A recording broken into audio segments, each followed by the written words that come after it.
हर देश का दो करेंसी होगा, एक डिजिटल होगा और एक फिजिकल होगा। एक डिजिटल होगा और एक फिजिकल करेंसी होगा, मतलब दो करेंसी चलेंगे। नोट बंद हुआ था कि नहीं? Yes sir. हुआ था कि नहीं? आवाज ही नहीं आ रहा है, है ना? हुआ था ना? कल के डेट में कैश बंद हो गया तो कैसे करोगे जी? है ना? कल के डेट में कैश बंद हो गया तो कैसे करोगे? इसको निकालना है। कल के डेट में कैश बंद हो गया तो कैसे करोगे जी? देखिए, मैं कोई प्लान नहीं बता रहा हूं आप लोगों को। एक चीज और, आप लोगों को वो जानकारी देने जा रहा हूं सर। हम ये नहीं कह रहे कि आप जो नए लोग हो ना कि हमारे साथ जुड़ जाओ, कोई दिक्कत नहीं। हम आपको जैसे सर्व शिक्षा अभियान चला था ना, प्रौढ़ शिक्षा अभियान चला था ना, हम फ्री में आप लोगों को बताने आए हैं, जागो ग्राहक जागो। है ना? हम क्यों? क्योंकि भारत देश की पैदाइश है और भारत विश्व गुरु था, विश्व गुरु है और विश्व गुरु रहेगा। हाँ, तो हम यदि जितना कोशिश कर सके, क्योंकि जवान है तो कम से कम 30-35 साल तक तो काम कर ही सकते हैं, सर नो? तो 30-35 साल तक पूरे देश के कोने कोने, गांव-गांव, शहर-शहर घूम के लोगों को प्रचार करेंगे, जागो ग्राहक जागो। तो क्रिप्टो में आज लोगों के पैसे डूब रहे हैं जी। मैं आप लोगों को सिर्फ बताने आया हूं भाई। मैं ये नहीं कहूंगा कि आप हमारा प्रोजेक्ट अच्छा है, आप लोग जुड़ जाओ। वो एक अच्छा रास्ता है आपको एक बढ़िया सा मूवमेंट करने का, बाउंस बैक करने का। क्या करने का? बाउंस बैक करने का, जंप करने का। तो क्रिप्टो करेंसी जो है आने वाला समय का रिवॉल्यूशन है, मेरा कहना नहीं है।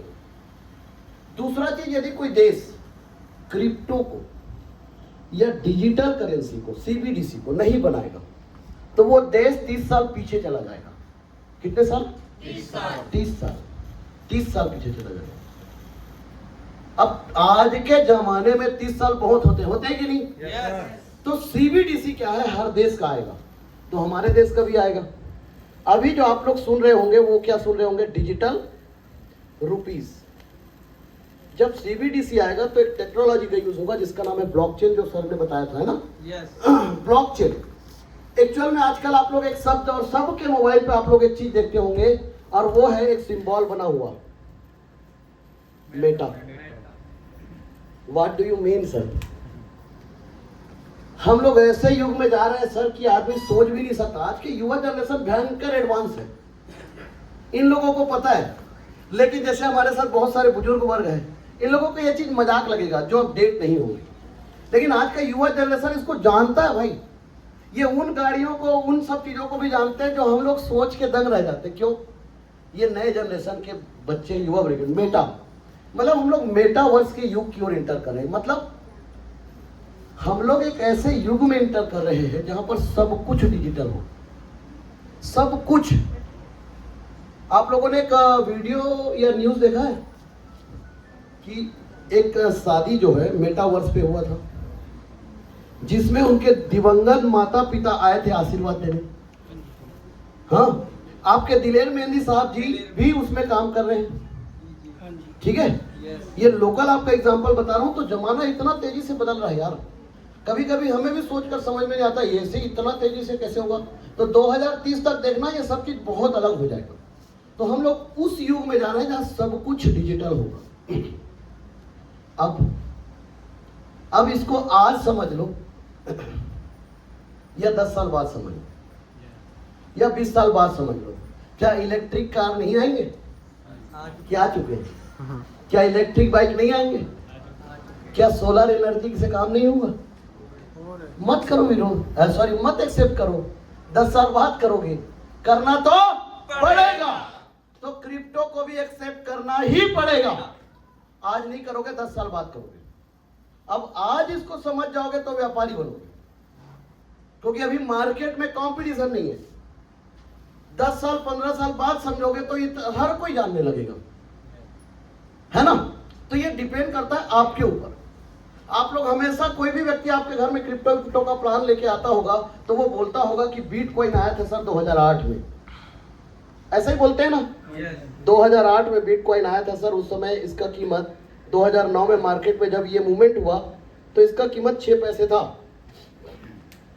और आज उसी बिटकॉइन का कीमत 50 लाख से ऊपर है, ऐसा बोलते हैं और लोग बाग भी यकीन कर लेते हैं। और ये सही बात है, गूगल में दिखा भी देते हैं। अब इसके नाम को लेकर ठग हो रहा है कि इसने दिया तो ये भी देगा। अब लोगों को लगता है ये सही है तो वो भी सही है, मतलब ऊपरी दिखावा को लोग देखते हैं, आडंबर को, बाहरी को। अंतरात्मा को कोई झांकता है नहीं।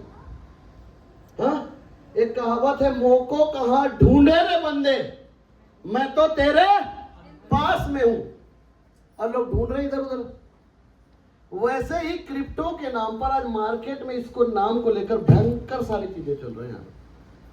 और सबसे बड़ा दुख ये है कि चलो हमारा देसी आदमी स्कैम करे तो चलो भारत देश में पैसा रहेगा, ये सब लोग पूरा कर कुरा के भाग जाते हैं अदर कंट्री। ये सबसे बड़ा प्रॉब्लम, पूरा हमारे देश का पैसा लेके बाहर जा रहे हैं। हम लोग उल्टे आदमी, हम लोग विदेश का पैसा देश में लाते हैं। ताली बजना चाहिए कि नहीं बजना चाहिए? तो बिटकॉइन असल ये मदर करेंसी है क्रिप्टो इंडस्ट्री का। This is called mother currency.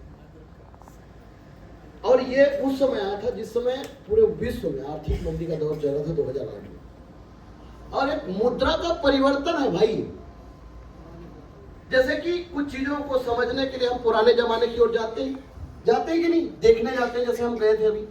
क्यों जाते हैं? चीजों को समझने के लिए। तो आज आप लोग सब कोई मोबाइल को जेब में लेके बैंक को जेब में लेके घूम रहे हो, फोन पे, गूगल पे, पेटीएम, भारत पे, एयरटेल मनी लेके घूम रहे हो कि नहीं? है ना? एटीएम कार्ड जेब में रखे हो। आजकल लोग कैश कम रखते हैं, आजकल पूरा जगह डिजिटल हो चुका है, मतलब लोग हो रहे हैं। लेकिन फोन पे, गूगल पे में आंकिक होता है। आंकिक मतलब आप अंक को ट्रांसफर करते हैं कि नहीं? क्या हो रहा है भाई? दूसरा चीज आंकिक है, अंक ट्रांसफर होते हैं। फोन पे, गूगल पे, व्हाट्सएप, फेसबुक के मालिक आप हो, आप लोग चलाते हो। हम लोग उसके मालिक नहीं है जी। आप लोगों को पता है हमारे पूरे डेटा जितना भी आप लोग उपयोग करते हो, जितना भी, सबका इतिहास यूएस के पास है। जितना भी आप लोगों को लगता हो कि मेरे पास प्राइवेसी, गलत। जितना भी, दूसरा चीज, जितने भी आप लोग फोन पे, गूगल पे जो हमारे देश का है, सॉरी फोन पे, पेटीएम, भारत पे, इसके डेटा जो आईटी इंडस्ट्री के कंपनी उनके पास है, सब। आधार कार्ड का पूरा डेटा एक आदमी के पास है। इसका मतलब हम लोग जहां पर भी हैं उसको कहते हैं सेंट्रलाइज फाइनेंस। क्या बोलते हैं? सेंट्रलाइज। हम हर जगह पर सेंट्रल से जुड़े हुए हैं, मतलब केंद्र। आप और हम सब एक ऐसे जगह पर जुड़े जहां पर हमारा ना किसी के हाथ में कंट्रोल है, बागडोर है। लेकिन अब जमाना बदल चुका है। इसमें एक नया शब्द आ चुका है आजकल, जिसका नाम है डेफी। क्या बोलते हैं? DeFi, decentralise finance. तो डिसेंट्रलाइज फाइनेंस को भी समझना पड़ेगा। यहां पर आप लोग समझ लो कि अभी पढ़ाई चल रहा है। क्या चल रहा है? पढ़ाई चल रहा है। तो आप लोग थोड़ा सीखने के लिए रेडी हैं? है ना? Learning is a continuous process. Amitabh Bachchan भी सीखते हैं, है ना? तो learning is a continuous process. तो हम लोग ना डेफी की ओर जा रहे हैं, हम लोग एनएफटी टोकन की ओर जा रहे हैं, हम लोग मेटावर्स के युग की ओर जा रहे हैं। हम लोग पूरा बदलाव को एक एक करके हमें स्वीकार करना ही पड़ेगा। आज सोचो, 2008 में, ठीक है, बिटकॉइन आया, 2009 में मार्केट में ये पब्लिश हुआ, तो इसका एक व्हाइट पेपर बना। क्या बना? White paper. ये क्या होता है? ये भी पढ़ाई छोड़ाएगी। जैसे कि आप लोग कोई भी कंपनी शुरू करते हो या कोई रेस्टोरेंट शुरू करते हो या कोई भी बिजनेस, तो आप क्या करवाते हो? लाइसेंस, नगर पालिका से लिस्टेड कराते हो, सब चीज कराते हो कि नहीं? नेटवर्क इंडस्ट्री में भी सब लोग कराते हैं कि नहीं? लोग पढ़ाई करते तो भी सर्टिफिकेट मिलता है। तो वो क्या नकली बन जाते हैं कि नहीं बन जाते हैं? बन जाते हैं। नोट भी नकली बन रहे हैं, और मार्केट में फ्लो भी हो रहा है कि नकली नोट हो रहा है कि नहीं हो रहा है? साइबर क्राइम भी हो रहा है। ये सब प्रॉब्लम है। तो ऐसा क्या करें कि ये सब चीज खत्म हो? तो अब रही बात व्हाइट पेपर। व्हाइट पेपर मतलब एक ऐसा पेपर जो डिजिटल हो। अब आप लोग जैसे कि जमीन का रजिस्ट्री कराए होंगे, जो लोग हो, क्या कर रहे हैं? जमीन का जो रजिस्ट्री कराए हो, तो आप लोग देखे होंगे कि जितने लोग गए थे उन लोगों का साइन डिजिटल हुआ था कि नहीं? हुआ था कि नहीं? हुआ था। क्यों? पहले नहीं होता था। आप लोग अक्सर गूगल मैप का सहारा लेते हो ना? बिल्कुल सर। आप लोगों का कोई भी प्रॉपर्टी या कुछ भी डिटेल लेना हो तो कहां पर जाते हो? फट से गूगल बाबा। ठीक है, और वहां से आप लोग निकाल लेते हो। तो सब कुछ क्या हो रहा है? डिजिटल हो रहा है। तो पेपर भी डिजिटल हो गए।